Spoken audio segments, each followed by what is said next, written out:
నేనే నేనే దాసుల గృహమైన ఐగుప్తు దేశంలో నుండి నిన్ను వెలుపలికి రప్పించి తిని.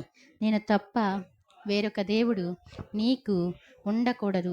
పైన ఆకాశమందే గాని, క్రింది భూమి అందే గాని, భూమి క్రింద నీళ్ళయందే గాని యుండు దేని రూపమునైనను విగ్రహమునైనను నీవు చేసుకొనకూడదు. వాటికి సాగిలపడకూడదు, వాటిని పూజింపకూడదు. ఎలయనగా నీ దేవుడనైన యెహోవానగు నేను రోషము గల దేవుడను.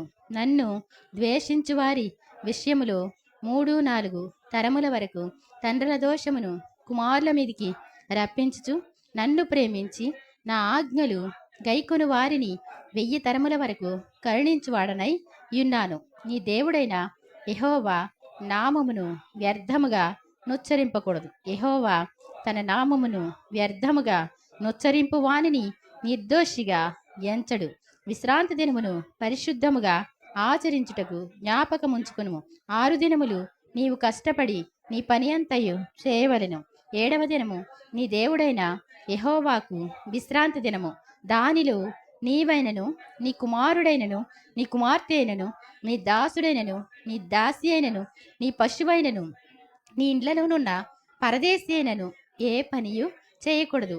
6 దినములలో యెహోవా ఆకాశమును, భూమియు, సముద్రమును, వాటిలోని సమస్తమును సృజించి 7వ దినమున విశ్రమించెను. అందుచేత యెహోవా విశ్రాంతి దినమును ఆశీర్వదించి దాని పరిశుద్ధపరచెను. నీ దేవుడైన యెహోవా నీకనుగ్రహించు దేశములో నీవు దీర్ఘాయుష్మంతుడు అన్నట్లు నీ తండ్రిని నీ తల్లిని సన్మానించుము. నరహత్య చేయకూడదు, వ్యభిచరింపకూడదు, దొంగిలకూడదు, నీ పొరుగువాని మీద అబద్ధ సాక్ష్యము పలుకకూడదు, నీ పొరుగువాని ఇల్లు ఆశింపకూడదు. నీ పొరుగువాని భార్యనైనను, అతని దాసునైనను, అతని దాసినైనను, అతని ఎద్దునైనను, అతని గాడిదనైనను, నీ పొరుగువానిదగు దేనినైనను ఆశింపకూడదు అని చెప్పెను. ఆమేన్.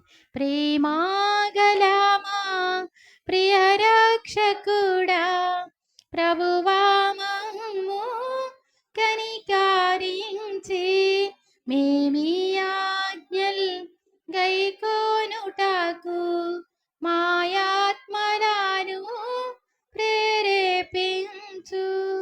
ఆమేన్. మరి పావుగంట చెప్పండి. పావుగంట చెప్తే నేను ఇంకా కొంచెం చెప్పి ముగించేద్దాం. ఓకే రండి.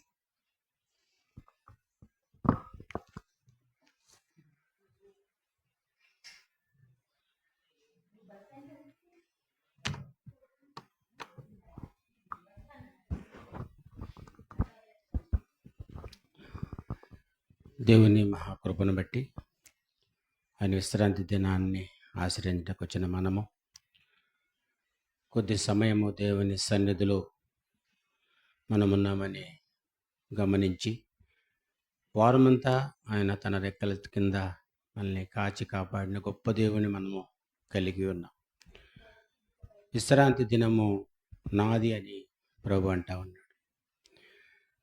విశ్రాంతి దినాన్న మనము దేవుని సన్నిధిలో గడపటానికి మనం వచ్చాం. ఒకరోజు విశ్రాంతి దినం గడిచిన తర్వాత ఉద్యోగరీత్యా, వ్యాపార రీత్యా, వ్యవసాయ పనులకు వెళ్ళినప్పుడు మనం ఆ రోజంతా ఆ పని దినముగా గడపవలసిన వారమే ఉన్నాం. దేవునికి స్తోత్రం. విశ్రాంతి దినం కూడా పూర్తిగా దేవుని సన్నిధిలోనే గడపాలి. విశ్రాంతి దినాన మనం ఆయనకి కృతజ్ఞత తెలిపేవారిగా ఉన్నాం. అయ్యా, ఈ వారమంతా ఏ అపాయము రాకోకుండా మీ రెక్కల చోట నన్ను భద్రపరిచారు. చాలా ఐశ్వర్యం కలిగిన వారు, అందము కలిగిన వారు ఈ భూమిని విడిచిపెట్టినప్పటికీ మీ ఉచితమైన కృపచేత నన్ను మీరు విడవలేదు. మీరు నన్ను విడిస్తే నేను ఈ భూమి మీద జీవించడానికి హక్కు నాకు లేనే లేదు. కృతజ్ఞత తెలపటానికి దేవుని మందిరంలోనికి మనం వచ్చాము. ఆయన రాసిన చరిత్రలోని కొన్ని విషయాలు మనము నెమరు వేసుకోవటానికి మనము ఆయన సన్నిధిలో మనం కూడుకొని ఉన్నాం. సంఘ కాపరి బాధ్యత చాలా కష్టతరమైన పని. యాకోబు పత్రికలు అంటాడు, మీకు 2 తీర్పులు ఉన్నాయి అంటాడు. అయినప్పటికీ ఆ యొక్క భారాన్ని దేవుని రాజ్య సువార్త ప్రకటించే విషయంలో తన 12 మంది శిష్యులు ప్రభువుని వెంబడిస్తా ఉన్నారు. వెంబడించే భాగంగా వారిని చాలా కిరాతకంగా ఆ రోజుల్లో శిక్షలు వేసి ఆ పరిచర్య ధర్మం జరగకూడదని యేసుక్రీస్తు శిష్యుల్ని వెంబడించి ఆ రోజులున్న ప్రభుత్వము శిక్షలు వేసి వారిని చంపేయడం జరిగింది. అయినప్పటికీ 70 మంది గాను 100 మంది గాను సర్వ సృష్టి ప్రపంచవ్యాప్తంగా దేవుని నామము ప్రసరింపబడతా ఉంది. యేసుక్రీస్తు ఆయన ఈ లోకంలోనికి వచ్చి ఉన్నాడు. ఆకాశ మహా ఆకాశాలు పట్టజాలనంత విస్తారమైన సత్యములో నుండి సర్వ సత్యములో ఉన్న మన దేవుడు శరీర రూపిగా ఈ మానవాళిని కాపాడడం కోసం ఈ భూమి మీదకి వచ్చి ఉన్నాడు. యేసుక్రీస్తు ప్రభు రాకపోతే మనకి ఈ పాప భారాన్ని మరి శిక్షని ఆ యొక్క శిక్షని అమలు చేసేవారు ఉన్నారు, కానీ ఆ శిక్షను తీసివేసేవాళ్ళు ఎవరు లేరు. శిక్షను తీసివేయటానికే వచ్చారు. మన మీద మోపబడిన శిక్ష ఏంటంటే అవాదముల కాలం చూసినప్పుడు తినవద్దన్న కాయ తినగానే మహిమగల శరీరాన్ని కోల్పోయారు. మహిమగల శరీరం లేదు, ఆత్మ ప్రాణం ఉంది, మహిమగల శరీరము మనకు లేదు. మరలా ప్రభు అన్నాడు, మీకు మహిమగల శరీరాన్ని నేను మళ్ళీ మీకు ఇస్తాను. కొరింథీయులకు రాసిన పత్రిక 15వ అధ్యాయము 51వ వచనం. కొద్ది నిమిషాల్లోనే నేను వాక్య సందేశాన్ని ముగిస్తాను. మరి స్థానిక కాపరి గారు మీ సంఘాన్ని మిమ్మల్ని ఉద్దేశించి ఆత్మీయ ఆహారం అందించడానికి ఆవిడే కారుకురాలు కాబట్టి మేము ఇక్కడ దూర ప్రాంతం నుంచి వచ్చినప్పుడు కొద్ది నిమిషాలు మనకి సమయం ఇవ్వడానికి ఆమె ఎంతగానో సహకరించి మీ మధ్య దేవుని మాటలు చెప్పడానికి ఆయన కృపనిచ్చారు. ఇదిగో మీకు ఒక మర్మము తెలుపుచున్నాను. మనమందరము నిద్రించము కాని నిమిషములో ఒక రెప్పపాటులో కడబూర మోగగానే మనమందరము చాలండి. మనందరం నిద్రించము కానీ ప్రభు అంటా ఉన్నారు, ఈ భూమి మీదకి నేను మరలా రాను, బాలుడిగా జన్మించాను, నా రక్తమాంసాలు మీకోసం అర్పించాను, ప్రాణ త్యాగం చేసి మీరు పోగొట్టుకోవలసిన ప్రాణాన్ని నేను పోగొట్టుకొని మీకు పాప విముక్తిని నేను కలుగు చేశాను. ఆ యొక్క లేఖనాల అనుసారంగా మనం జీవించినట్టయితే కడబూర మోగినప్పుడు ఈ శరీరం మనకు ఉండదని ప్రభు చెప్తా ఉన్నాడు. అక్షతని ధరించుకొని మధ్య ఆకాశంలోనికి మనము ప్రభువుని ఎదుర్కోవటానికి వరుడు మన ప్రభు. ఆయన చాలా అందము కలిగిన వారు. మీ దేవుడు ఎలా ఉంటాడని మనం ఎవరైనా ప్రశ్నించినప్పుడు 10,000ల్లో అతి సుందరుడని. మరి బ్రదర్ గారు పాట పాడుతున్నప్పుడు చిన్నాం, ఎంతో సుందరుడని పాట, చాలా అద్భుతమైన పాట. 10,000ల్లో అతి సుందరుడు భువిలో వెలసిన నా యేసు, 10,000ల్లో అతి సుందరుడు. ఆ యొక్క మన గొప్పతనాన్ని చెప్పుకోవటానికి నేను వెంబడిస్తున్న దేవుడు, నన్ను వివాహం చేసుకునేవాడు, నా ఆదరణకర్త, ఆయనున్న లోకానికే నన్ను తీసుకెళ్ళాలని కోరుకుంటామని ఒక ప్రేమ విందులోనికి మనము ప్రవేశించబోతున్నాం. ఆయన ప్రేమ విందులోనికి వెళ్ళడానికి హక్కు సంపాదించుకోవాలి. ఈ భూమి మీద ఉండగా నీళ్ళని ద్రాక్షారసం చేసిన మన దేవుడు, అద్భుతమైన రుచి. ఆ సంఘ ఆ యొక్క పంచిపెట్టే యజమానుడు అంటాడు, ఈ మంచి ద్రాక్షారసము నువ్వు దాచుకొని ఇంతకు ముందు పోసిన ద్రాక్షారసం కన్నా ఇది చాలా బాగుందండి. దేవునికి మహిమ కలుగును గాక. ఆ ద్రాక్షారసాన్ని మరిపించే నీళ్ళని ఆ రోజు శిష్యులు కూడా తన తల్లి అయిన మరియమ్మ వచ్చి, ఆయా ద్రాక్షారసం లోపంగా ఉంది, ఏమైనా మన వారికి హెల్ప్ చేసి సహకరిద్దామన్నప్పుడు ఆయన అంటా ఉన్నాడు, మనము సాకారం చేసే పరిస్థితుల్లో లేము అనలేదు ప్రభు. దేవునికి స్తోత్రం. ఆయనకి ఏమి లేదు ఆ రోజుల్లో. ఆయన అంటున్నాడు, మనుష్య కుమారుడు తలవాల్చుకున్నడానికి ఈ లోకంలో స్థలమే, నక్కలకు బొరియలు ఉన్నాయి, ఆకాశ పక్షులకు గూళ్ళు ఉన్నాయి, నేను తలవాల్చుకోవటానికి ఇక్కడ నాకు స్థలమే అవసరం లేదు అన్నాడు. రవ్వంతైనను ఈ భూమి ఆకాశాలు మిగలవని ఆయన లేఖనాల్లో చెప్తాను. కొత్త భూమి, కొత్త ఆకాశము, మనమందరము కూడా ఆ మహిమ గల రాజ్యంలోనికి ప్రవేశించడానికే ఈ యొక్క ఆవేదన, ఆవేశం, ఈ దేవుని సన్నిధిలో ఆశ్రయించటం బ్రతకటానికైతే కాదు. దేవుడు తన లేఖనాల్లో ఆస్తికర్తలను చేస్తారని ఎక్కడ చెప్పలేదు. ఆయన ఎవరు తెలుసా? ముందు నా నీతిని, నా రాజ్యాన్ని మీరు ముందు, అది అప్పుడు ఉన్నాయని ఇస్తాను. కానీ ఆయన నీతిని, ఆయన రాజ్యాన్ని వెతకటానికే దేవుని సన్నిధికి మనం రావాలి. అయ్యా, నీ గొప్ప రాజ్యంలో ప్రవేశించడానికి, నీ నీతిని నేను కనుక్కోవటానికి, నీ లేఖనాలను నేను వివరించుకోవటానికి, నేను చదువుకొని నా యొక్క నేను జాగ్రత్త పడటానికి, నా పొరపాట్లు నేను తెలుసుకోవటానికి ఒక జీవగ్రంథం ఎవరి దగ్గర కాదు కానీ అందరి దగ్గరే ఉంటుంది. ఆ జీవగ్రంథం అది చదువుకొని దాంట్లో ఉన్న లేఖనాల సారాంశాన్ని తెలుసుకొని దావీదు మహారాజు అంటాడు, నీ ధర్మశాస్త్రాన్ని నేను చదువుతూ ఉన్నప్పుడు నాకు కొవ్వుని మెదడవలే ఉంది అంటాడు. ఆయన మాంసప్రియుడు, వేటాడుకొని తెస్తే రాజుగారు కదా, ఆయన చాలా ఆ మాంసం తింటున్నప్పుడు ఆ రుచులు తెలిసిన వాడు అంటున్నాడు, ఆ కొవ్వుని మెదడిలాగా ఉంది. ఆయన బైబిల్లో చదివితే కొవ్వుని మెదడు అంటే, ఆ దేవుడు మనతో మాట్లాడుతూ ఉన్నప్పుడు ఆకలేదు.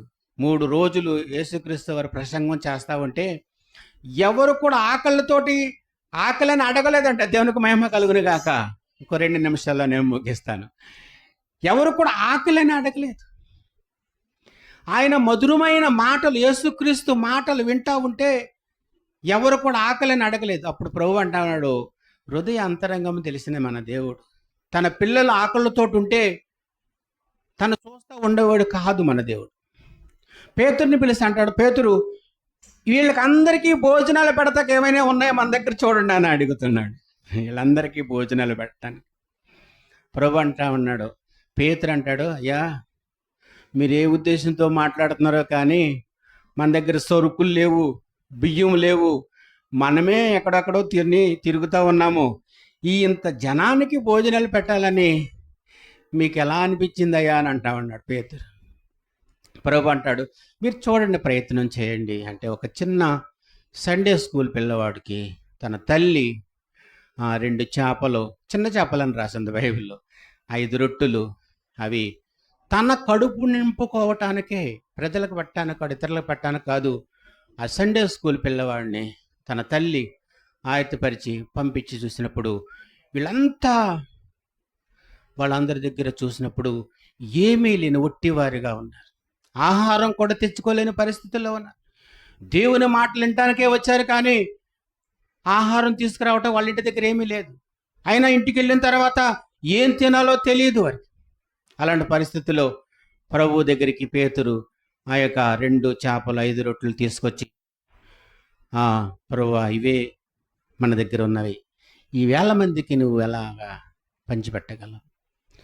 ఈ 1000 మంది జనాభాకి నువ్వు ఈ 2 చేపలు 5 రొట్టెలు ఎలా వాళ్ళకి పంచిపెట్టడం వీలవుద్ది అని అడిగినప్పుడు యేసుక్రీస్తు ప్రభు చేతులు చాపి ఆకాశం వైపు చూసి ప్రార్థన చేసి అవి విరిచి పంచిపెట్టడం ప్రారంభించగా, దేవునికి మహిమ కలుగును గాక, 5,000 మంది తినగా ఇంకా మిగిలిన ముక్కలు కొన్ని గంపల్లోకి ఎత్తారు. అంత గొప్ప దేవుని దగ్గర మనం కలిగి ఉన్నాం. ముందు మనం ఆయన నీతిని, ఆయన రాజ్యాన్ని వెతకలయ్యా. నీ రాజ్యం మాకు కావాలి, ఈ లోకము శాశ్వతమైనది కాదు. నీ రాజ్య ప్రవేశం ఉంటే ఈ లోకములో ప్రతి ఒక్కటి మాకు ఇస్తావని మేము నమ్ముతా ఉన్నాం. నీవు మమ్మల్ని తలగా చేస్తావు కానీ తోకగా చేయనన్నావు. దావీదు మహారాజు చాలాసార్లు నేను పెంట కుప్పలలో నుంచి లేవనెత్తినవాడు అని ఆయన దినము కూడా ఆయన్ని కనపరిచాడు. మనందరం కూడా దేవుని రాజ్యం వైపు చూడాలి, ఆయన నీతిని, ఆయన రాజ్యాన్ని ముందు వెతకాలి. ఈ భూమి మీద ఉన్నదంతా కూడా మనం స్వతంత్రించుకోవచ్చు, మనము ఉన్నతంగా మనము జీవించవచ్చు. ఈ కొద్ది మాటలు దేవుడు దీవించును గాక. ఆమె.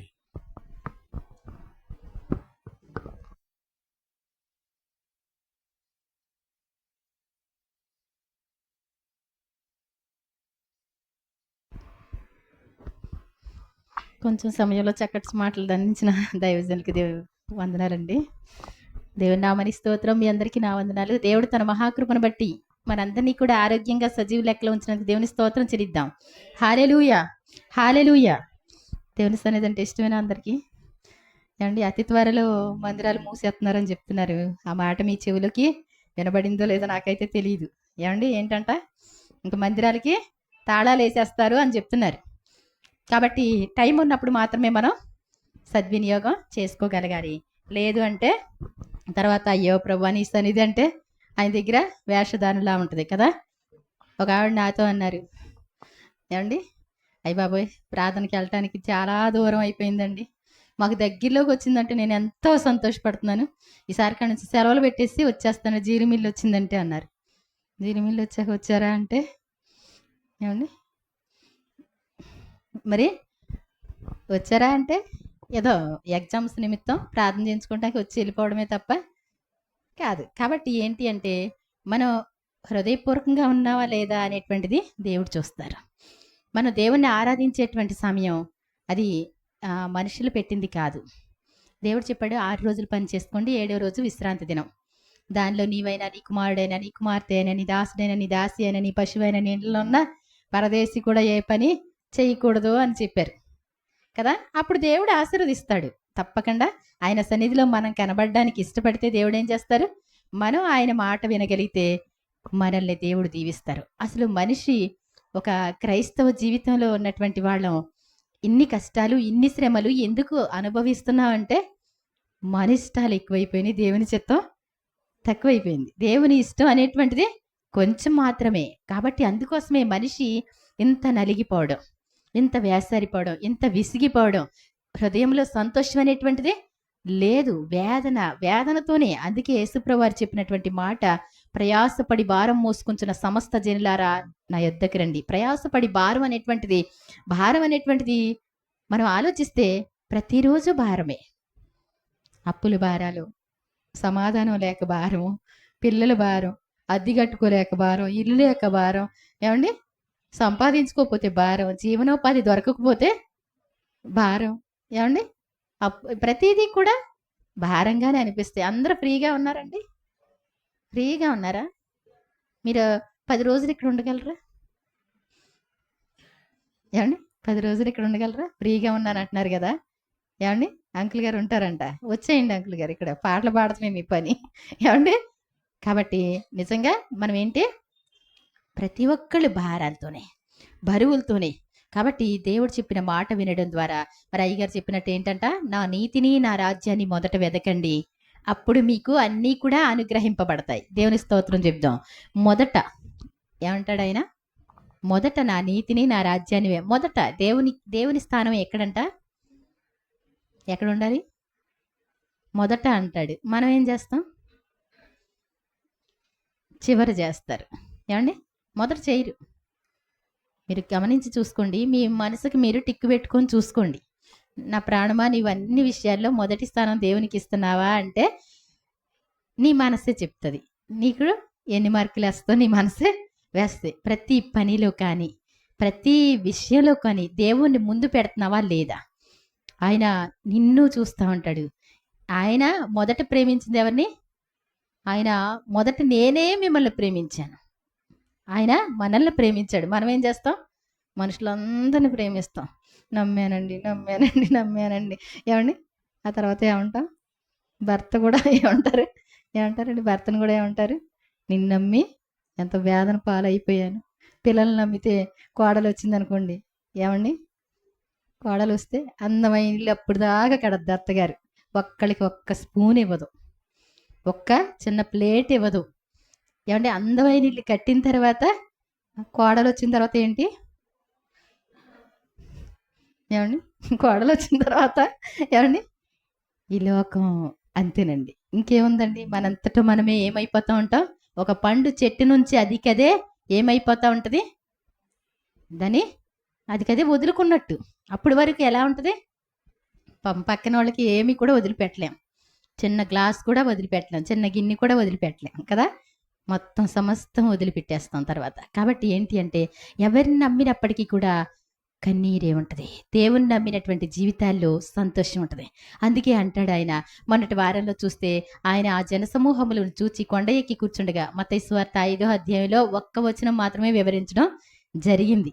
ఏమండి ఒక్క వచనం మాత్రమే చెప్పాను. ఏంటది?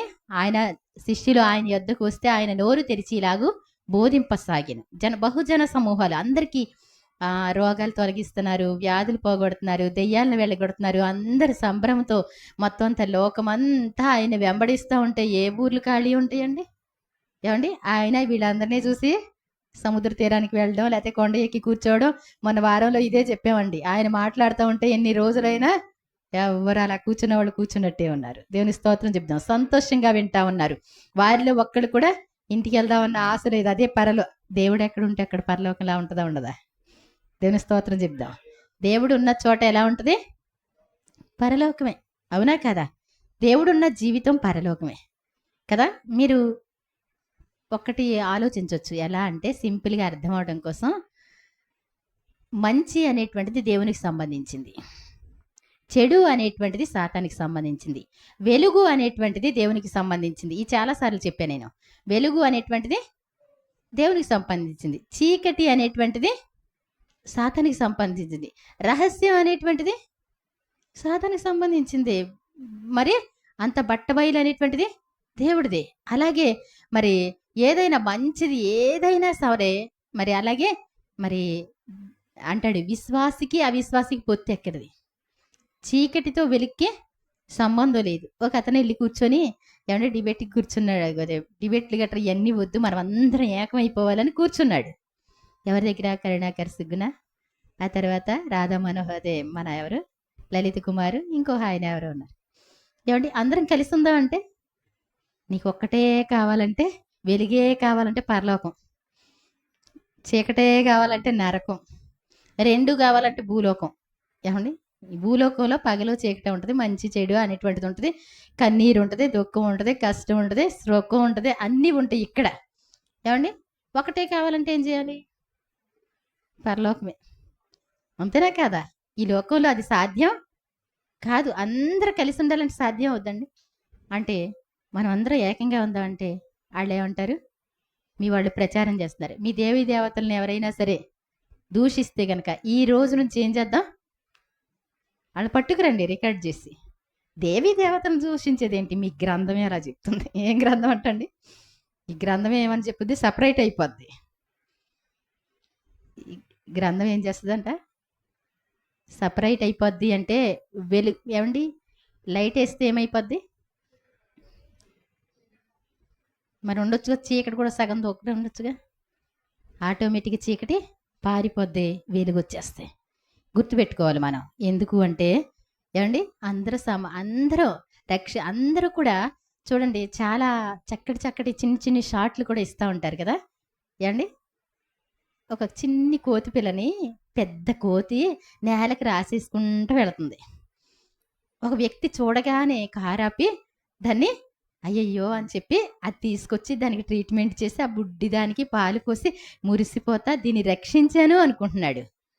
ఏమండి అది అందంగా బట్టలు వేసుకొని తిరుగుతూ ఉంటే సంతోషమా కాదా? ఆ బుడ్డి కోతి పిల్ల సంతోషమా కాదా? దాన్ని రక్షించినందుకే ఆనందపడిపోతున్నారు కదా. మరి రక్షించడానికి యేసు ప్రభు వచ్చి జీవితాన్ని అర్పించి ఇన్ని చేస్తే రక్షించడానికని దేవుని సేవకులు వెళతా ఉండి వాళ్ళ బాధల్లోంచి, కష్టాల్లోంచి, ఇరుకుల్లోంచి, ఇబ్బందుల్లోంచి, ఏమండి మంచాల్లో ఉన్న వాళ్ళ వేదన ఎవరికి తెలుసు? బందిఖానా అనేటువంటిది బయటికి కనబడదు, కానీ చెరసాల్లో ఉన్నట్టు ఎంతమంది ఉంటారో చెప్పలేము. ఇలా సువార్త పాటలు పాటి వెళ్తా ఉంటే అనేక మంది ప్రాణాలు తెప్పరిల్లిపోతూ ఉంటాయి తెలుసా.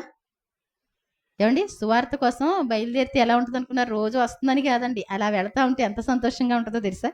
అదొక ఆనందం. దేవుని స్తోత్రం చెప్దాం. కాబట్టి సువార్త అంటే ఏంటంటే మంచి వార్త. ఎవరైతే కష్టంలో ఉన్నారో వాళ్ళ జీవితంలో ఏం వినపడుతుంది? ఆ మాట వాళ్ళ బంధకాలు తెంచేస్తుంది. వాళ్ళకు వేయబడినటువంటి సంఖ్యలు తెంపేస్తుంది. యేసు పేరు వినగానే ఏమైపోద్ది? తెగిపోద్ది. వాళ్ళ దుఃఖం ఏమైపోద్ది? అలా టక్మన అయిపోద్ది.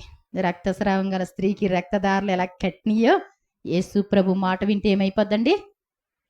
యేసు ప్రభు అన్న పేరు తలుచుకుంటే ఈ దేవుడైనా కరుణిస్తాడా అన్నారనుకోండి, అయిపోయింది. దేవుని స్తోత్రం చెప్దాం. అంత పవర్ఫుల్ వాక్యం ఇది. అందరికీ అర్థం కాదు.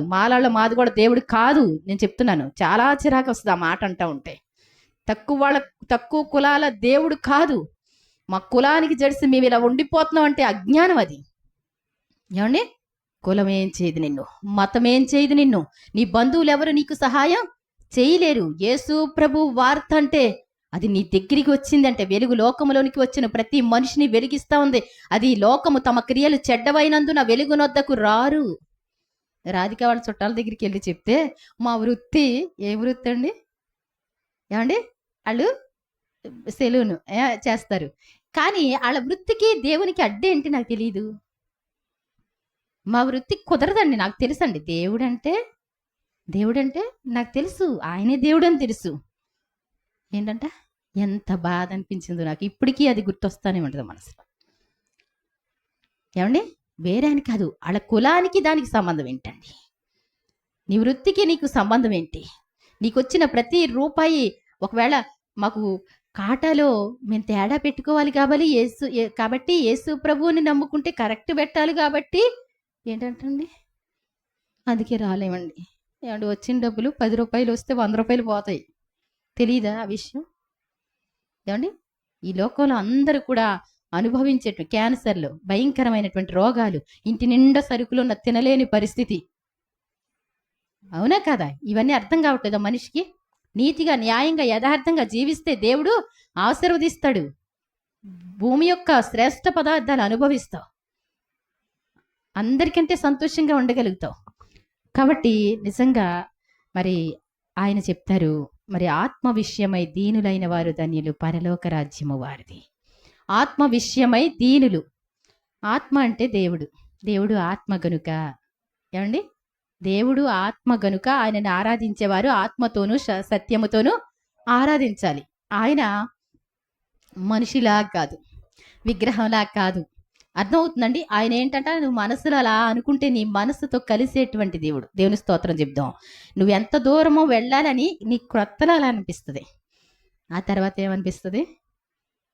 ఆయన స్పందించడం నీకు అర్థమైపోద్ది. ఆయన ఆన్సర్ ఇవ్వడం నీకు అర్థమైపోతూ ఉంటుంది. ప్రతి సమస్యకి, ప్రతి మాటకి లోపల వెంటనే ఆన్సర్ వస్తూ ఉంటుంది. నీరసంగా ఉంది. కాబట్టి మనం ఏం చేయాలండి? దేవునితో సంబంధం పెట్టుకోవాలి. నువ్వెక్కడున్నావో అక్కడ ఉంటాడు. జలముల్లో బడి దాడితే నువ్వు అక్కడ, ఆయన అక్కడ ఉంటాడు. అగ్ని మధ్య నడిస్తే కాలిపోవు, జ్వాల నిన్ను కాల్చజాలు. చాలా విచిత్రమైన సంగతులు లోకంలో ఉంటాయి. దేవుడు అంటే మనకి దూరంగా ఉన్నాడండి. ఎలా ఉన్నాడు? కుమారక్కకి బాగా దగ్గరగా ఉన్నాడండి. కుమారక్క ప్రార్థన చేస్తే చిటికు అని జరిగిపోద్దండి. నువ్వు చేస్తే ఎందుకు జరగదు? జరుగుతాయి. నీకు నమ్మకం కావాలి. నీవు సాతానికంటే ఎక్కువగా దేవుని నమ్మాలి. ఎవరు నమ్మాలి? లేదండి చూడండి, మనం సాతానికంటే ఎక్కువగా దేవుని నమ్మరు. ఈ టైప్ వచ్చిందంటే ఇంక అయిపోయినట్టేలే, ఈరోజు ఇలా జరిగిందంటే అయిపోయినట్టేలే. ఎవరిని నమ్మినట్టు?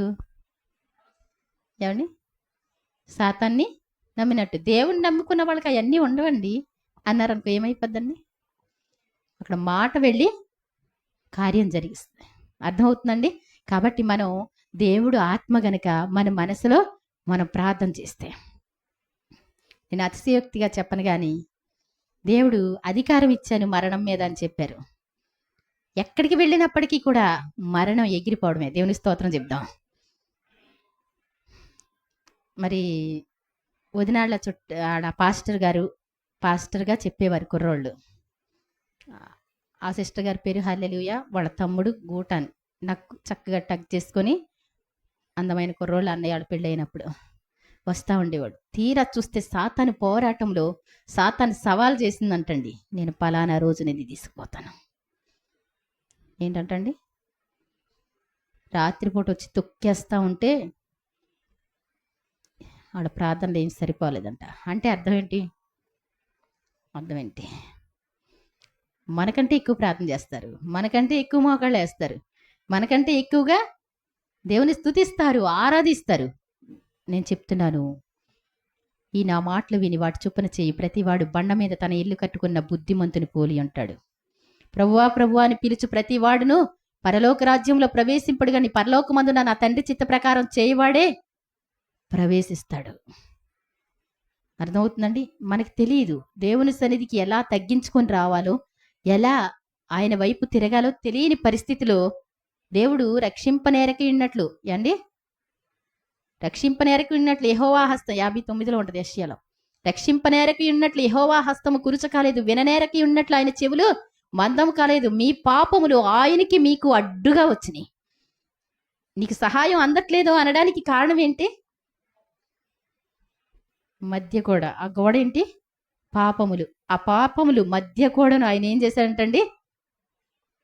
ఏమండి, యేసుప్రభువారు పాపం అనే మధ్య గోడను కూల్చివేశాడు. దేవుని స్తోత్రం చెప్దాం. ఆయన దగ్గరికి నువ్వు రావాలి. ఆయన దగ్గరికి రావడం కూడా రాకపోతే సమస్యకి పరిష్కారం అనేటువంటిది దొరకదు. చెప్పి అలాగే అలా అయిపోయింది, అలా చనిపోవడం జరిగింది. అప్పుడు నేను మెషిన్ కుట్టుకుంటా ఉండేదాన్ని, వెళ్తే బాగుండు అనిపించేది. నాకు ఊర్లో వెళ్ళటం రాదు, రోడ్లు కూడా అస్సలు బాగలేదు అప్పుడు. అర్థమవుతుందండి? నాతో కొంతమంది చెప్పి ప్రార్థన చేయించుకున్న వాళ్ళు చాలామంది ఉన్నారు. అక్క డైట్ పెట్టేసింది అక్క, సమాధి బాక్స్ కూడా చూపించేస్తుంది అక్క, సైతాను డేట్ నీది ఇదే సమాధి బాక్స్. ఆడు సైతాన్ గడు పెట్టడం ఏంటి నీకు సమాధి? ఏమండి, సైతాన్ గాడు నీ సమాధి చూపించడం ఏంటి? వాడు మృతిని అందించేవాడు నేనే, బ్రతికించేవాడు నేనే అని దేవుడు చెప్పినప్పుడు వాడు చూపించడం ఏంటి? అర్థమవుతుందండి?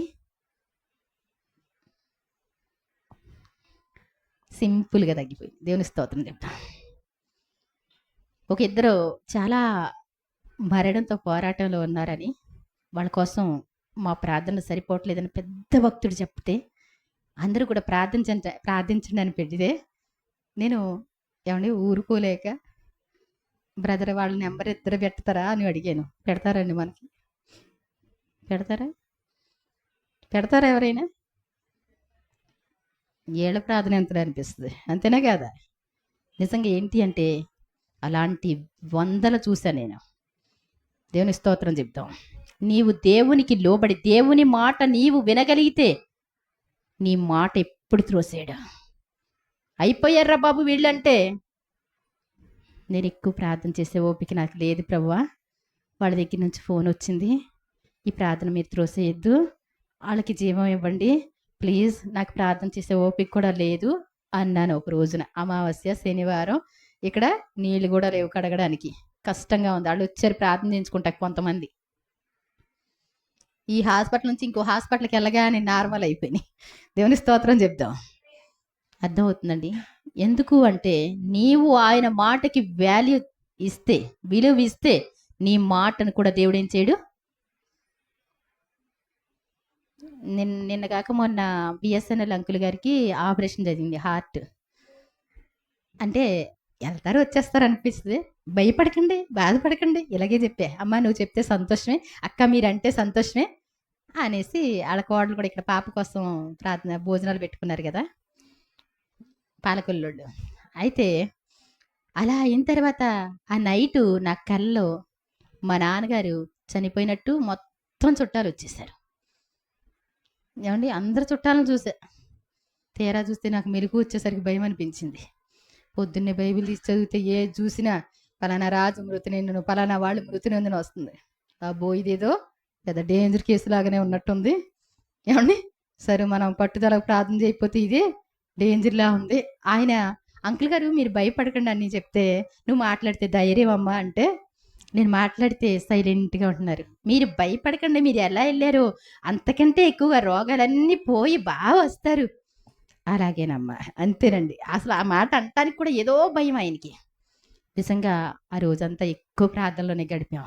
దేవుని కృపను బట్టి సింపుల్గానే అయిందంట. దేవుని స్తోత్రం చెప్దాం. మరణాల్ని దేవుడు ఏం చేస్తారు? జీవంగా మారుస్తారు. మనిషి యొక్క ప్రాణం అంటే ఎంతండి? ఇలా వెళ్ళారు అంటే నేను చీటీపాటలు కడతా ఉంటాను. మా చెల్లిని పరిచయం చేశాను. ఆయన ఆ రోజు చక్కగా మాట్లాడితే భలే చక్కగా మాట్లాడుతుంది మీ చెల్లి అన్నాడు. ఈవిడ కూడా భలే కొత్త వాళ్ళకి కాకుండా బాగా మాట్లాడేటక్క అంది. కృప తోట ఆయన పేరు ఏదో ఉంది, సత్యబాబు అంకులు. ఏమండి ఈరోజు మాట్లాడాడు నాతో. అమ్మ నువ్వు చీటీపాటికి అడ్డు రాకు, నీకు డబ్బులు కావాలితే నేను అరేంజ్ చేస్తా, వాళ్ళు చాలా కష్టంలో ఉన్నారు, వాళ్ళకి ఇచ్చేద్దాం పాట అన్నాడు ఈ సాయంత్రం. రేపొద్దుట పాట. ఏమండి పాట ఇలా చూసుకొని కలిపేసి ఆపరేషన్కి వెళ్ళాడు. అదేంటి అంటే మొత్తం బాగున్నాడు, అంతా అయిపోయింది. ఒక చెకప్ చిన్ని దానికి వెళ్ళారు వాళ్ళు. కాసేపు నాకు బయటకు వస్తారని చూస్తే ఉంది, అందరూ అమ్మలక్కలు మాట్లాడుకుంటూ ఉంటే శవాన్ని పంపించారు బయటికి. ఏమండి ప్రాణం అంటే ఎంత విచిత్రమో అనిపించింది నాకైతే. మనం ఇలా సజీవులుగా ఉన్నామంటే అర్థమవుతుందండి. ఇలా ఫోన్ వస్తే ఏమండి హార్ట్ ప్రాబ్లంతో రాజబాబు తాతయ్య గారి అల్లుడు చాలా విరోధంగా ఉంటాడు, దేవునికి విరోధంగా ఉంటాడు. అయిపోయిందంట అన్నారు. రాణి అవ్వరు నీ కోసం బ్రతికిస్తాడు దేవుడు అన్న. అక్క మీరు ప్రార్థన చేస్తే చాలక్క, నాకు అంతకంటే కాదక్క. ఏమండి వాళ్ళ దగ్గర రూపాయి కూడా లేదు. తీరా చూస్తే వాళ్ళ మేనల్లుడు వచ్చి ఏమండి టక టక టక పురమాయించుకొని మొత్తం అంతా వేగవారం అంటండి హాస్పిటల్, నాకు తెలియదు కానీ ఆపరేషన్ అయిపోయింది సింపుల్గా. దేవుని స్తోత్రం చెప్దాం. వాళ్ళ దగ్గర డబ్బులు లేవు, అంత అనుకోలేదు. ఊరు వెళ్దాం అనుకున్న వాళ్ళు బండి ఎక్కిన తర్వాత ఏంటో నొప్పి అనిపిస్తుంది అంటే తను మాట వరుసకి అందంట, ఒకసారి హాస్పిటల్కి వెళ్దామా, అక్కడికి వెళ్ళే బదులు చుట్టాలింటికి వెళ్ళే బదులు అని వెళితే అప్పటికే డేంజర్ కేసులో ఉన్నాడంటండి. అక్కడ వరకు వెళ్ళటమే గ్రేట్ అయిపోయిందంట. దేవుడు కాపాడడం అంటే అలా ఉంటాయి, గుర్తుపెట్టుకోవాలి. నీవు దేవుని మాట వినగలిగితే, నా దేవుడు నన్ను త్రోసివేయడు అని నీకు అర్థమైతే, ఏమాత్రం నువ్వు మొర పెడతా ఉంటే వినకుండా ఉంటాడండి. మీకు నమ్మకం ఉందా నేను ఇల్లగానే ఆయన చేస్తాడని? చేయడంటే అర్థం ఏంటి? మనం ఆయన పనులు చేయట్లేదని. మనం చెప్పాము అంటే ఆయన త్రోసివేయడు. గుర్తుపెట్టుకోవాలి. దేవుడు అంటే ఏమండి 100 సార్లు పిలిస్తే 1000 సార్లు పిలిస్తే ఏమండి ఎక్కడో కూర్చున్నా అన్నట్టు ఉండడండి. అర్థమవుతుందండి. పక్కన తేజ కూర్చొని ఉన్నాడు అనుకోండి, తేజ అందనుకోండి, వాళ్ళ అమ్మ ఏమంటాడు? 10 సార్లు పిలిచినా మాట్లాడలేదు అనుకోండి, 100 సార్లు పిలిచినా మాట్లాడలేదు అనుకోండి, అసలు వీడు మాట్లాడే గుణమే కాదు అని అనుకొని ఊరుకుంటావా? పాపం అన్య దేవతలు ఎలా అంటే, అన్యులు ఎలా అనుకుంటారంటే దేవుడు మాట్లాడ్డటండి. ఇంకెందుకండి దేవుని సమాధానం ఇచ్చినా ఇవ్వకపోయినా దండం పెట్టుకోవడం. అలాంటి వాడు కాదు నీ దేవుడు. ఏమండి కన్నులుండి చూడలేని, ఏమండి చెవులుండి వినలేని, పాదములుండి నడవలేనటువంటి వాడు కాదు. 115 కీర్తనలో ఉంటుంది. మరి చెప్పకపోతే ఏం చేయాలండి? నాకు తెలియక అడుగుతున్నా. ప్రతి పాయింట్ నువ్వు ఎత్తి చెప్పు.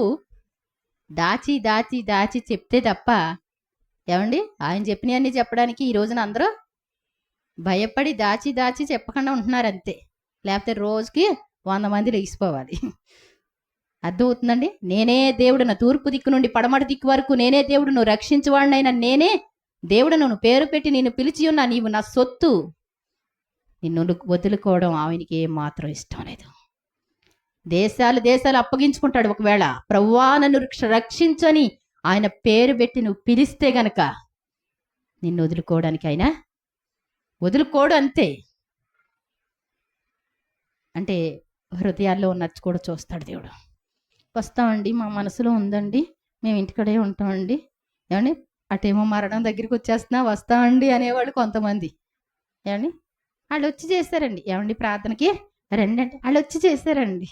ఎవరు వచ్చి చేశారు? మరి ఈ హాస్పిటల్కి వెళ్ళాములేండి అని ఊరుకోవచ్చుగా, ఇంకో హాస్పిటల్కి ఏందండి? అర్థమవుతుందండి. దేవుడు చాలా గొప్ప దేవుడు, గుర్తుపెట్టుకోవాలి. ఆయన దగ్గరికి వచ్చిన ప్రతి ఒక్కరి భారాలు తీసేసే దేవుడు, నీకున్న శోధనంతా తొలగించే దేవుడు. నీ హృదయపూర్వకంగా ఆయనకి అంట ఎలా మొరపెట్టాలంట, నిజముగా మొరపెట్టి వారికి ఆయన సమీపంగా ఉన్న దేవుడు. సమీపం అంటే ఏంటి? దేవుడు వచ్చిన తర్వాత సమస్య ఉంటుందా? దేవుడు వచ్చిన తర్వాత ఏమండి కొంతమంది ఏంటంటే ఎలా అండి, ప్రార్థన చేస్తే అమ్మా చేస్తానే ఉండే, ఎన్నిసార్లు చేయాలండి? ఏమండి, ఎన్నిసార్లు చేస్తారు ప్రార్థన? ఒకసారి చేస్తే సరిపోదా? చేసుకోండి, ప్రతిరోజు కాపాడమని చేసుకోండి. ఇంక అదే పదాన్ని ఎత్తి ఏమండి ప్రార్థన అయిన తర్వాత కూడా ఏమండి అప్లికేషన్ ఇచ్చేసి ఇంటికి సంతోషంగా వెళ్తారా? ఉద్యోగం వస్తుందని, లేకపోతే ఏదైనా మళ్ళీ ఏమండి మాటికి పొద్దున్న సాయంత్రం తీసుకున్న తర్వాత సంతకం పెట్టిన తర్వాత మళ్ళీ వెళ్ళి అక్కడ అటెండర్ దగ్గరికి వెళ్ళి ఏమండి అంటుంటే ఏమంటాడండి? లోనికి అప్లికేషన్ పెట్టిన తర్వాత ఏం చేయాలి? వాడు ఇవ్వకపోయినా ఎదురు చూస్తూ ఉంటాం. కానీ దేవుడు అలాగా కాదు. నువ్వు మోకాళ్ళు వేసి ప్రార్థన చేసిన ప్రతి అంశం నెరవేరకపోతే అప్పుడు అడుగు. మోకాళ్ళు వేసి ప్రార్థన చేయక మీరు అడుగక ఏ పొందలేకపోతున్నారంట. అర్థమవుతుందండి? మనం అడిగితే ఏం చేస్తాడు ఆయన? సమీపంగా వస్తాడు. మొరపెట్టినప్పుడల్లా మనకు సమీపంగా ఉన్న దేవుడు. 4 ఏళ్ళు ఉంటుంది ద్వితీయోపదేశకాండం. ఏమండి, తన కార్యం సఫలం చేసే దేవునికి నేను మొరపెట్టుచున్నాను. ఆయన ఏంటంట? బోళ్ళంత గుడాంశ ఉంటాయండి అన్నీ. ఏమండి, అన్ని నిధులే ఉంటాయి ఆయన దగ్గర. నువ్వు వస్తే నీకోసం స్పెషల్గా ఉంటుంది. ఏమండి, వెళ్ళగానే ఏం చేస్తాడు? రాధిక ఈరోజు వస్తుంది, ఏం చేయాలి? ఏమడుగుద్దో తెలుసు. రాధిక వస్తుంది, ఇంటికాడ మాట్లాడుకుంటుంది, నా సన్నిధికి వస్తుంది. తెలివి జ్ఞానం కావాలంటే ఇచ్చేయండి. ఏం కావాలి? డబ్బులు కావాలంటే ఇచ్చేయండి. ఎవరితో చెప్తాడు? మనం ఏం చేస్తామండి? హలో, ఇంకొకరికి చెప్పుకుంటాం. ఇక్కడ ఏమైపోతాయి? ఈ స్ట్రాక్ ఇక్కడే ఉంటుంది. మన దరిద్రత మనకి ఉండిపోద్ది. అలా కాదు, మనం ఏం చేయాలి? నీకే సమస్య అయినా నువ్వు వెళ్ళి ప్రార్థన చేస్తే ఏమైపోతాయి? చాలా ఈజీ అండి దేవుళ్ళు నడవడం. అంటే నడవడం వస్తే బండి వచ్చినట్టు ఇటు ఇలాగే వంచేయచ్చు, ఇటు ఇలా వంచేయచ్చు. అవునా కదా? మామూలు అయితే నలిపేస్తుంది, చంపేస్తుంది. కారైనా బండి అయినా కొత్తోడిని ఏం చేస్తుంది? చంపేదా? ఇలా అంటే చాలు, సర్రమని నేల మీద పడేస్తుంది. అవునా కదా? మరి వచ్చినోడైతే చాలా ఈజీ. నీవు దేవుని పరిధిలోకి వచ్చేస్తే, పరిశుద్ధపు పరిధిలోకి వచ్చేస్తే, దేవుని ఆజ్ఞలు కట్టడలు అనే పరిధిలోకి వచ్చేస్తే అసలు సైతాన్ గడ ఏమన్నాడు? నువ్వు ఎట్టి పరుగులు పెట్టినా అనుక్షణం దేవదూతలు ఉంటారు. ఇంతకు ఒక్క పిల్లని పెంచుతున్నారు, బొడ్డోడిని వదిలిపెట్టారు. ఆ బొడ్డోడు ఎప్పుడైతే రోడ్డు దిగుతాడో అని చెప్పి ఆ కుక్క పిల్ల పట్టుకొని షర్టు పట్టుకొని లాగుతానే ఉంటుంది. చూసారా మీరు? ఏంటంటే ఆ రోడ్డు దాటితే ఏమంటే ఆ ఎడ్జి దాటితే రోడ్డు మీదకి వెళ్ళిపోతాడని ఆ కుక్క జాగ్రత్తగా చూస్తే నీకోసం దేవదూతలు ఉన్నారు. ఇంత పాడింది చూసారా? ఆత్మీయ యాత్ర ఇది, ఆనందయాత్ర ఇది. ఆత్మీయ యాత్రలో దేవదూతలు నీకు రాయి తగలకుండా కాపాడతారు, నీకు కష్టం రాకుండా కాపాడతారు, నీకు శ్రమ రాకుండా కాపాడతారు. అర్థమవుతుందండి? చాలా ఈజీ దేవునిలో. కానీ చేయవలసినవి చేయకూడని చేస్తే ఏమండి అప్పుడు ఎలాగుంటుందండి? వాటి ద్వారానే కష్టాలు మనం తెచ్చుకుంటాం. ఇక్కడ అంటాడు మత్తయి సువార్త 5వ అధ్యాయం 4వ వచనంలో చూడండి ఒకసారి. ఆత్మ విషయమై దీనులైన వారు ధనిలు, పరలోక రాజ్యము వారిది. మన వారం చెప్పుకున్నది ఆత్మ విషయమై దీనులైన వారు. ఆత్మ విషయంలో దేవుని నిమిత్తం ఎవరు దీనులుగా ఉంటారో పరలోక రాజ్యం వారిది. ఏమండి, దేవుని నిమిత్తం దీనత్వం మనం ధరించుకోవాలంట. ప్రతి విషయంలో ఎలా ఉండాలి? దీనులు అంటే ఏంటి? ఏమండి, చేసిన పనికి కాదు, చేయని పనికే కొడతారు. అయినప్పటికి కూడా మనం ఏం చేయాలి? సహించుకోవాలి. నేను సాత్వికుడను, దీన మనసు గలవాడను గనుక నా యొద్దకు వచ్చి నా యొద్ద నేర్చుకొనుడి. ఏం నేర్చుకోవాలండి? దీన మనసు అనేటువంటిది నేర్చుకోవాలి. రెబల్ అనేటువంటిది ఆటోమేటిక్గా ఉంటుంది. ఏమండి, అవునా కదా? కోపం అనేటువంటిది ఆటోమేటిక్గా ఉంటుంది. దాన్ని అణచడం అనేటువంటిది నేర్చుకోవాలి మనం. అవునా కదా? దీనులను ఆయన సింహాసనాలు ఎక్కిస్తాడంట. ఏమండి, గర్విష్ఠులని, అహంకారులను ఎదిరించి దీనులకు కృప చూపిస్తాడంట. ఈ దీనుడు మొరపెట్టగా యెహోవా ఆలకించెను అంటాడు. ఎక్కడ చూసిన దీనులతో దేవునికి సంబంధం ఉంది, గర్విష్ఠులతో ఆయనకి సంబంధం లేదు. కాబట్టి మనం పరలోక రాజ్య వారసులుగా ఉండాలంటే దీనులుగా ఉండాలి. తర్వాత దుఃఖపడు వారు ధనిలు, వారు ఓదార్చబడుదురు. దేవుని స్తోత్రం చెప్దాం. ఏమండి, దుఃఖపడు వారు దేని నిమిత్తం? ఏమండి, నీతి నిమిత్తమైన, దేవుని కోసమైన, మంచి కోసమైన. అంటే దుఃఖాలు అనేటువంటి చాలా ఉంటాయి. ఏమండి, రకరకాల దుఃఖాలు ఉంటాయి. ఏమండి అదిగా కారు కోసం దుఃఖపడే వాళ్ళు ఉంటారు, బంగారం కోసం దుఃఖపడే వాళ్ళు ఉంటారు, ఏమండి ప్రేమించిన వాళ్ళు రాలేదని దుఃఖపడే వాళ్ళు ఉంటారు, చంపేసుకునే వాళ్ళు ఉంటారు, రకరకాల దుఃఖాలు. కానీ ఆత్మ విషయమై దుఃఖపడే వాళ్ళు ఎవరైనా ఉంటే వాళ్ళకి ఏంటంటండి, వారు ఓదార్చబడుదురు. దేవుని స్తోత్రం చెప్దాం. దేవుడు ఓదార్చే దేవుడు అనమాట అండి. ఒకసారి చూద్దాం, చూడండి మత్తయి సువార్త 26వ అధ్యాయము 37 వచ్చిన ఒకసారి చూద్దాం. 26:37.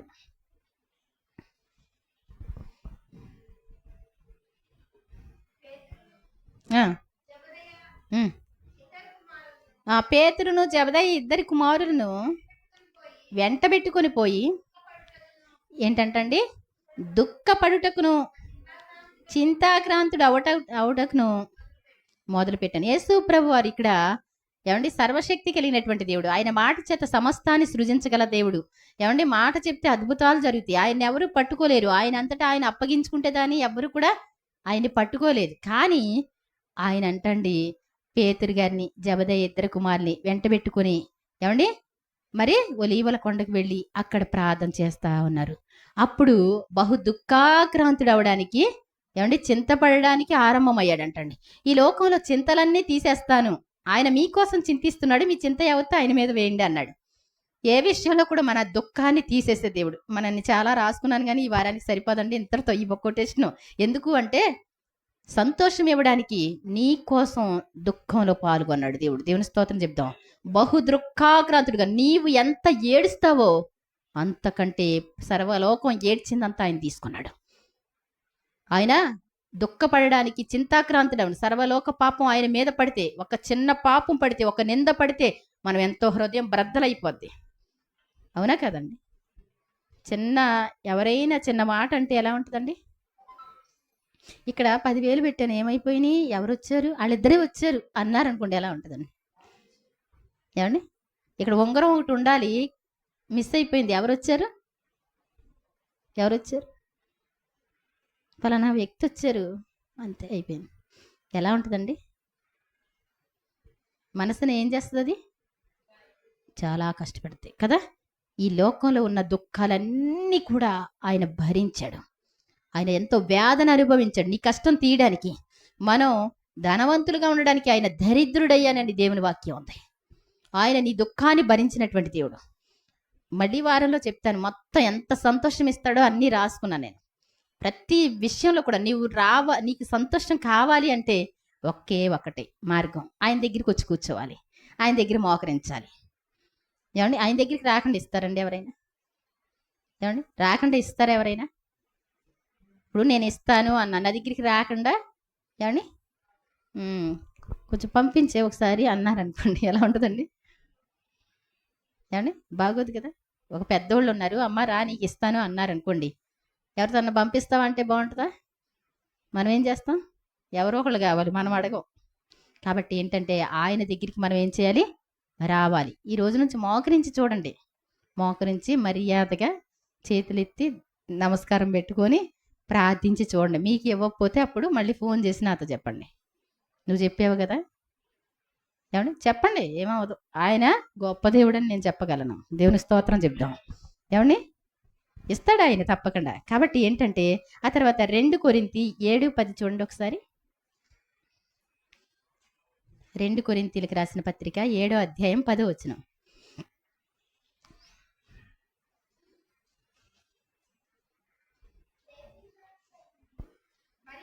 మరియు 2 కొరింథీ 7:10 అదేనా? దైవ చిత్తానుసారమైన దుఃఖము రక్షణార్థమైన మారు మనసును కలుగజేస్తుంది అంటండి. దేవుని స్తోత్రం చెప్దాం. కొన్ని దుఃఖాలు రకరకాలు ఎలా ఉంటాయి? నష్టాలు తీసుకొస్తాయి, ప్రాణాలు తీసేస్తాయి, కుటుంబాల్లో ఏమండి అందరి నుంచి వేరు చేసేస్తూ ఉంటాయి. కానీ ఈ దైవ చిత్తానుసారమైనటువంటి దుఃఖం అదేంటి? దైవ చిత్తాన్ని నెరవేర్చడం కోసం ఏమండి ఒకవేళ ప్రార్థనకి వెళ్ళొద్దు అన్నారు అనుకోండి, మీరు చాటుగా వచ్చారనుకోండి, ఏమండి ఎందుకు వచ్చావమ్మా చాటుగా? రాకులే. మా అన్నయ్య కూడా అలా చెప్పారు, నేను అది విచిత్రం అనిపించింది. మీ భర్తలు తీసుకోకుండా రాకండి అన్నారు. కుదురుద్దండి, కుదరదు కదా మరి, అవునా కదా. కాబట్టి మరి ఏంటంటే అందరూ రావాలని ప్రార్థన చేయాలి, కానీ మనం ఏం చేయాలి? మొదటిగా మీరు ప్రార్థన చేసుకోవడం ఆపకూడదు. ఒక ఆవిడ 25 సంవత్సరాల నుంచి బాత్రూమ్ పక్కనే ఒక డబ్బాలో బైబిల్ పెట్టుకొని చదువుతానే ఉంటుందంట ఆడ ఆయన గారు బయటికి వెళ్ళినప్పటి నుంచి. ఈసారి నేను పట్టుదలకు చేస్తానని చెప్పి మహా వ్యతిరేకి అంట. అర్థమవుతుందండి? 25 సంవత్సరాల నుంచి అంటే మాటలు కాదు కదా. అంటే వాళ్ళకు కూడా పవర్ అనేటువంటిది తెలియదు. అంటే అటు విగ్రహారాధన చేస్తారు, కాసేపు ఆ దేవుణ్ణి తలుచుకుంటారు. అది కుదరదు. ఎలా ఉండాలి? ఆయన ఎలాంటి వాడో నువ్వు తెలుసుకుంటే నీకున్న బంధకాలన్నీ తెగిపోతాయి. అందరికంటే ఎక్కువగా నువ్వు ఆయన్ని ప్రేమించగలుగుతావు. అప్పుడు ఎవ్వరు కూడా నీ ఎదుట నోరు కూడా ఎత్తరు. దేవుని స్తోత్రం చెప్దాం. దైవ చిత్తానుసారంగా నువ్వు దుఃఖపడితే, ప్రభువా నీ సన్నిధి కావాలి, నీ కృప కావాలి, నీ సన్నిధి లేకుండా నేను బ్రతకలేను, ఏమండి అలా మీరు ప్రార్థన చేయగలిగితే సమస్తం మీ పాదాల చెంతకు వస్తాయి. మిమ్మల్ని ప్రేమించే వాళ్ళు మీ పాదాల చెంతకు వస్తారు. మీకు కావలసినవి మీ పాదాల చెంతకి వచ్చేస్తాయి. నీవు ఆయన పాదాల దగ్గర మోకరిస్తే నీకు కావాల్సిందంతా ఎక్కడికి వస్తుంది? దొరకును సమస్తము యేసు పాదాల చెంత, వెదకినా దొరుకును యేసు పాదాల చెంత. ఏమండి? యేసు ప్రభు పాదాల చెంత నీకు అన్నీ దొరుకుతాయి. మీ ఇంటి దగ్గరైనా ఒక ప్లేస్ ఏర్పాటు చేసుకొని చక్కగా మోకరించి ప్రార్థన చేయండి. అలాగే ఎఫెసీయులకు 4:29 ఒకసారి చదవండి.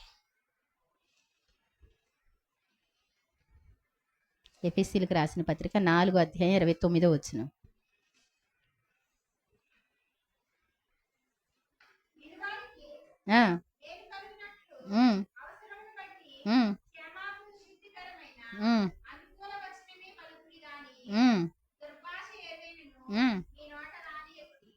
ఇప్పుడు చూడండి, ఇంకొంచెం పైనుంచి మీకు కావాలంటే తర్వాత చదువుకోండి, మనకు చదవడానికి టైం లేదు. కానీ వినేవాళ్ళకి మనం ఎలా అంటండి? అనుకూల వచనాలు. వినేవారికి ఎలాంటి మాటలు కావాలంట? దుర్భాషలు, తిట్టుకోవడాలు మనం చేయకూడదంటండి. అనుకూల వచనం అంటే ఏంటి? న్యాయంగా మాట్లాడండి, రూల్గా మాట్లాడండి. మీకు రూల్ వస్తే మాట్లాడండి, లేకపోతే బూతులు తిట్టి మాట్లాడకూడదు. అర్థమవుతుందండి? ఎలా మాట్లాడాలి? రూల్గా మాట్లాడడం నేర్చుకోవచ్చు, కానీ దుర్భాష మాత్రం అందుట్లో రాకూడదు. ఇష్టం వచ్చినట్టు మనం మాట్లాడకూడదు. ఏమండి? ఒక పంచాయతీ జరుగుతుంటే అమ్మాయి ఇలాగ అందంటండి, అది పెద్ద ఇష్యూ కింద మార్చేశారు. ఏమనకూడదు? ఏమండి అనేసి ఇలా అందంట, వేలు చూపించింది అన్నారు అంతే. ఏమండి? మనం ఎలా, ఎక్కడ ఏ రూల్ ఉంటే చిన్నదానికే పెద్ద అయిపోతాయి లోకంలో. ఏమండి? దేవుని దగ్గర మాత్రం మనం ఎంతో సూపర్ అనుకుంటూ ఉంటాం. దేవుని దగ్గరికి వస్తే మనం నీతి క్రియలని మురికి గుడ్డలు లాంటివి అంట, కానీ ప్రేమించి ఆయన రక్తంతో కడుక్కున్నాడు కాబట్టి ఆయన ఎదుట నిలబడగలం, కానీ లేకపోతే నిలబడలేము. ఇక్కడ అంటాడు వినువారికి ఏంటంటే మేలు కలిగేటువంటి మాటలే మాట్లాడాలి. దుర్భాష అనేటువంటిది ఏంటి? మంచిని కాని మాట మాట్లాడవద్దు. చూడండి, పాపం మన కోసం దుఃఖపడిన దేవుడు. మనం రకరకాలుగా ఏడుస్తుంటే మనల్ని ఓదార్చే దేవుడిని ఎప్పుడు దుఃఖ పెట్టొద్దు. ఆయన దుఃఖ పెట్టడం అంటే ఏంటి? ఆయనకి ఇష్టం లేని పని నువ్వు చేస్తే దుఃఖ పెట్టినట్టే కాదా? ఆయన మీలో ఉన్నాడు, ఆయనకి ఇష్టం లేనిది నువ్వు చేస్తే ఆయన్ని దుఃఖ పెట్టినట్టే. అర్థమవుతుందండి? అందరికంటే ఘనుడు, అందరికంటే ఏమండి యోగ్యుడు, అందరికంటే అందగాడు, అందరికంటే ప్రియమైన వాడు, ఆయన మాట నువ్వు త్రోసేసుకుంటే ఆయనని దుఃఖ పెట్టినట్టు గుర్తుపెట్టుకోవాలి. ఆయన దుఃఖ పెట్టొద్దు. నువ్వు దుఃఖపడినా నీ దుఃఖం ఆయనతో చెప్పుకుంటే తీసేస్తాడు. ఎప్పుడు ఆయన దుఃఖ పెట్టొద్దు. ఆయనకి ఇష్టం లేని పని ఎప్పుడు కూడా నువ్వు చెయ్యొద్దు. అలాగే మరి యాకోబు 4:9 ముగించేస్తానండి, మళ్ళీ వారం చెప్పుకుందాం. అది యాకోబు 4:9.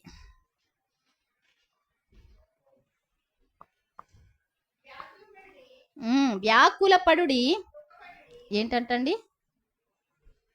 మామూలుగా ఉంటే ఏమండి?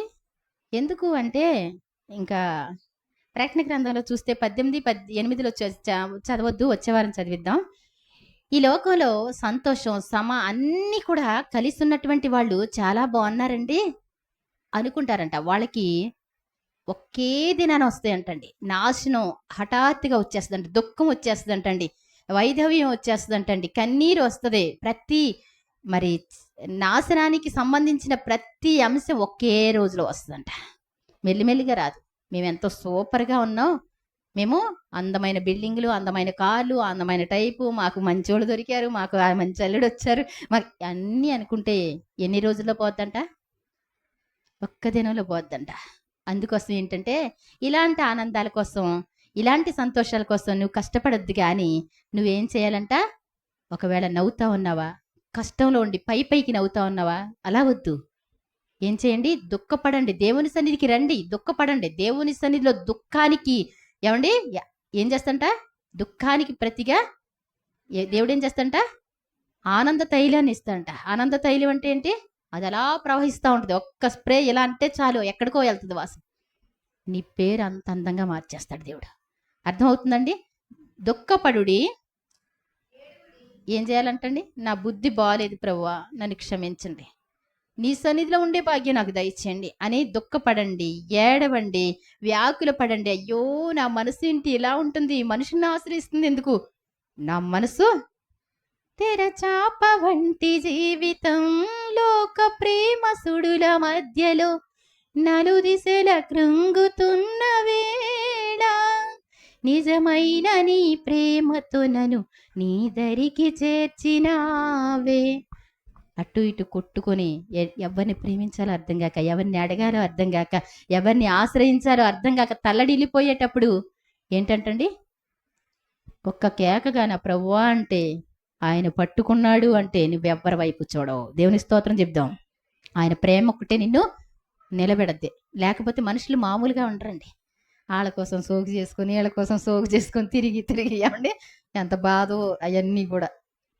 మనం ఎవరి కోసం ప్రయాసపడిన అవసరం లేదు. మనంగా ఉండొచ్చు. మనల్ని ప్రేమించేవాడు మనల్నేమి ఇష్టపడకుండా మానడు. కాబట్టి ఏంటంటే మరి ఆయన దుఃఖపడండి, ఏడవండి, వ్యాకుల పడండి. ఆయన సన్నిధిలో మనల్ని మనం తగ్గించుకోవాలంట. తగ్గించుకొని ప్రార్థన చేస్తే దేవుడు ఏం చేస్తాడు? ప్రశాంతమైన మనసు ఇస్తాడు. నీ జీవితంలో సంతోషం ఇస్తాడు, ఆనందం ఇస్తాడు. ఆయన దుఃఖపడి వారిని ఏంటంటండి? వారు ఓదార్చబడుదురు, ఒకని తల్లి వారిని ఆదరించినట్లు. ఇంకా ఓదార్చే మాటలు కూడా చాలా ఉన్నాయి, అది వచ్చే వారం చూసుకుందాం. ఆయన చాలా నిన్ను దగ్గరికి తీసుకుంటాడు, ఓదారిస్తాడు, నీ కన్నీరు తుడుస్తాడంట. ఏమండి? ఈసారి చూసుకో, నువ్వు గంతులు వేసుకుంటా తిరుగు అంటాడు. ఏమండి? ఒక చంటి పిల్లల్ని ఏడ్చే వాళ్ళకి, వాళ్ళు ఏడుస్తుంటే అన్నీ ఇచ్చేసాం అనుకోండి, ఆ పిల్లలు ఎలా ఉంటారండి? గంతులు వేసుకుంటూ తిరుగుతారా తిరగరా? అలా నిన్ను చేయడానికి ఇష్టపడుతున్నాడు. ఏమండి? కాబట్టి మనం ఆత్మ విషయమే దీనులుగా ఉందాం. ఆ తర్వాత దేవుని విషయంలో దుఃఖపడేవారిగా ఉందాం. ఒకవేళ ఈ లోక సంతోషాలు ఉంటే వాటిని దేనికి మార్చుదాం?